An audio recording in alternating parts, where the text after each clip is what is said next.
Congratulations on your victory, man. I just gonna ask you. You really kind of blew the guy out there. How did it feel to score such a win like that on Showtime? Man, it feels wonderful, man. I'm a performer, man, entertainer, and to actually be able to perform at that level after a long layoff like that, after like a 7-month layoff, man, it felt good. Now, you had talked about, well, first things like just being in the ring. People always notice it's your speed. Like, I mean, is that something that you just feel that's kind of like a God-given talent, something you just always had?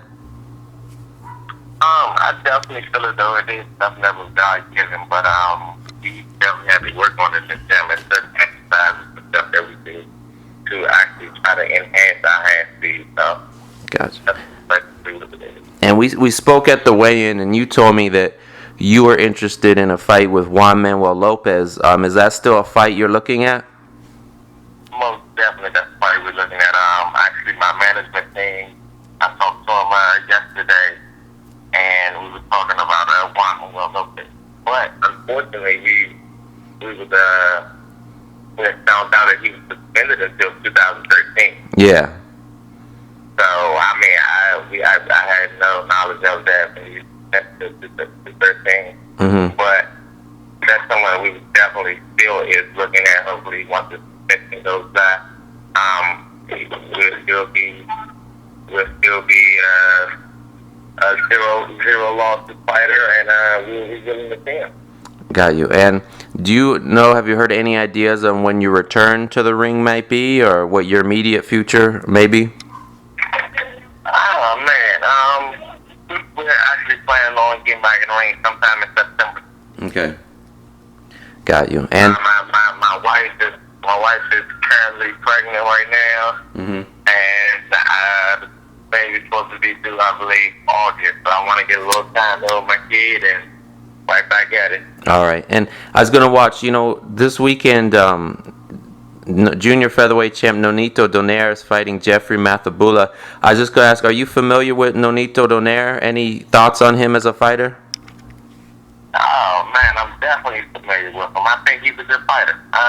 He's one of the fighters that is out here in boxing that I feel as though is fundamentally sound. It's a lot of guys that win off the natural athleticism, not being faster or stronger than the guy. And actually, a lot of these guys aren't really, like I say, 100%.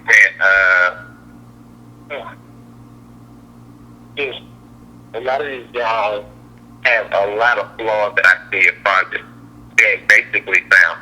And Nonito Donaire is one of the guys, one of the few that I feel though has very little flaws and is technically basically sound. Right. Got you. And just, he has said in the past, they thought he was maybe going to go to 126 and fight Gamboa. He said that, well, maybe he needs to unify at 122. Do you see him, do you think it's a better move for him to kind of stay at 122 and try to build, try to unify in that division? Yeah, I think it would definitely be smart for him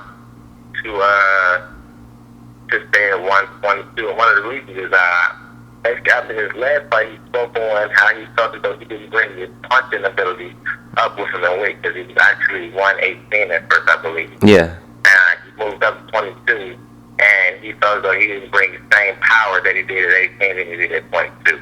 Mm-hmm. I think punching power is the big factor when you move up in weight.